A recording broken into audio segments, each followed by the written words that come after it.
Good afternoon, everybody, and welcome to the Commexis Cast Daily for Wednesday, November 15th, 2017. All the news you need to know from our inbox to yours. I'm Matthew McGrody, the videographer and podcaster here at Commexis, and today I am joined by the lead strategist at Commexis, Philip Brooks. Good afternoon. And the president of Commexis, Len Ward. Good afternoon. So our first story today is about Firefox Quantum. Philip, why don't you take it away? Yeah, so in a move that's sure to have a large amount of impact on search market share for Google, Mozilla's newest version of Firefox, termed Quantum, they've pulled out of their deal with Yahoo to provide search data and have stepped back in with Google. There's no information as to what they actually did to do so.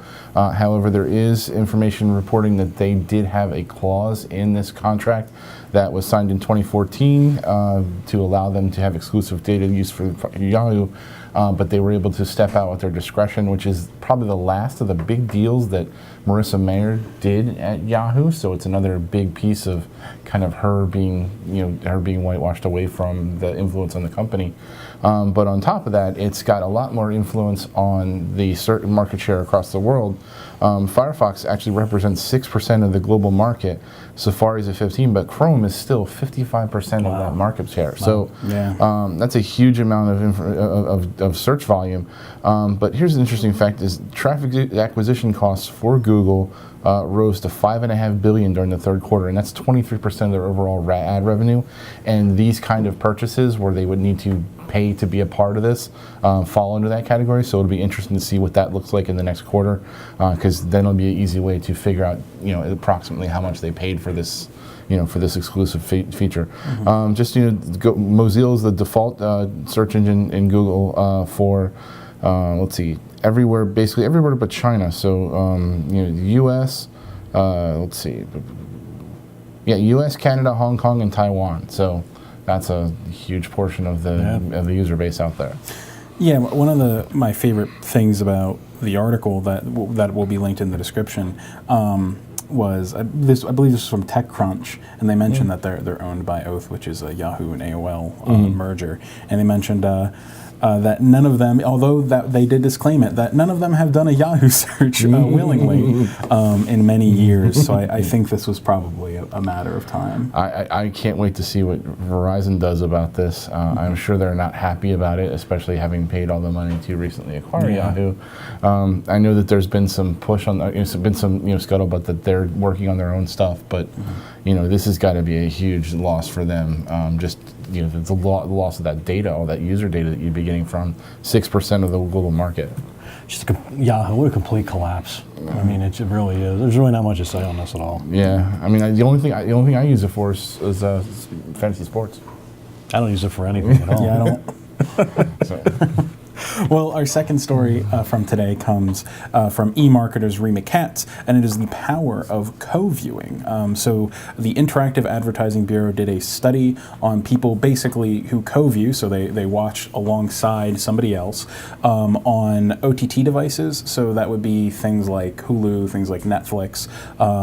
So basically they noted that how people talk about and feel about products or brands they see, and even how they can change someone's mind about them while they are co-viewing. So the firm noted co-viewing on OTT devices tends to occur among young viewers with strong brand engagement, which doesn't surprise me too much. Over 56% of respondents who co-view OTT content said they talk about the products and brands they see, and nearly 45% said they would change someone else's mind about a product or brand during a co-viewing session. And some respondents also indicated that they may be likely to change their own minds about a product or brand when co-viewing. And eMarketer estimated that there will be 193.3 million U.S. OTT video service users this year, equating to 70.8% of all internet users. Wow.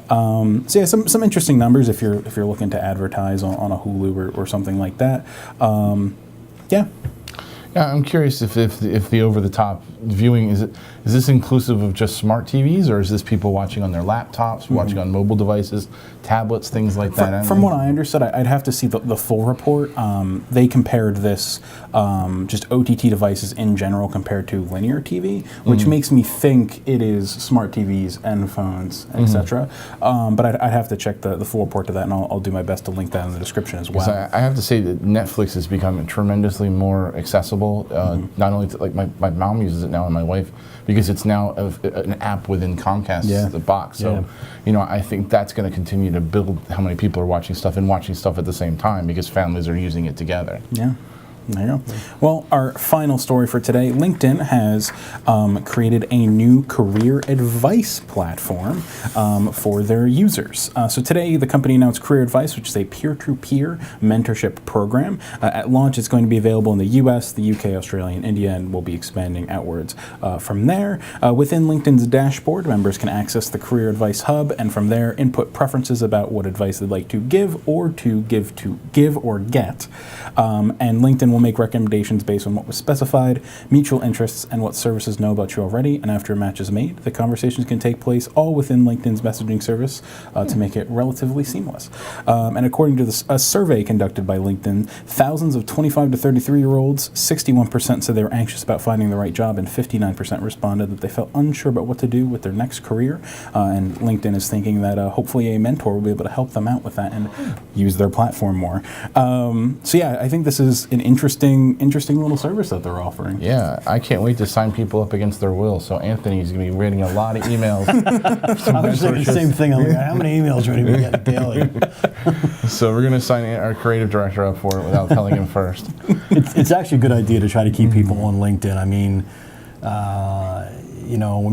we've said this before in other podcasts. I mean, we actually have a couple jobs right now posted on LinkedIn, and you get some really strong candidates from LinkedIn. I believe it or not, actually favor LinkedIn a little more than Indeed, although we have hired, it seems like, quite a bit from Indeed. But I'm very interested to see where that goes. But with that being said, though, it's also, you got to wonder at what point does it become intrusive? Right. So that's something to keep in mind, because LinkedIn's historically had problems with being a little intrusive in regards to how many emails they're sending out to you. But I think it's a really good move for LinkedIn to kind of position themselves to get more on the site, because we have other clients who are advertising on LinkedIn, and we really want LinkedIn marketing to work. Do they mention if this is open to all users, or it is people? Okay, because I was curious if they would have to be to all premium. users. Well, it's free to. I'm wondering if you have to be a premium member to be able to use the messaging That's a good portion. question. The article did not mention that. Yeah. It just said it was free to all users.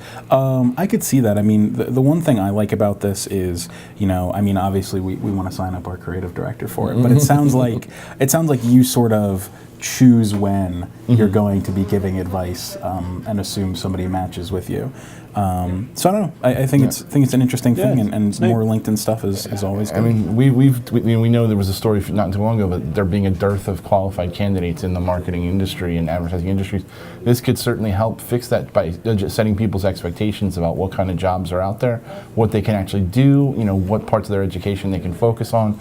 So I can see this it being particularly helpful for people in our vertical. But that's a great idea. To really find out exactly what you should be considering or what you should be thinking walking into a job interview. I mean, we say, a lot of people don't even realize that like PPC is a portion of what you can do if you work in this industry. So I mean, and data science has become very sexy for a lot of this stuff as well. Sure. But people just generally don't know it. It's such a broad category to know what individual job roles fall under that umbrella. So yeah, interesting. Well, thank you everybody for tuning in to today's episode of the Commexis Cast Daily. Check us out tomorrow for more of the latest trending news. Have a great day.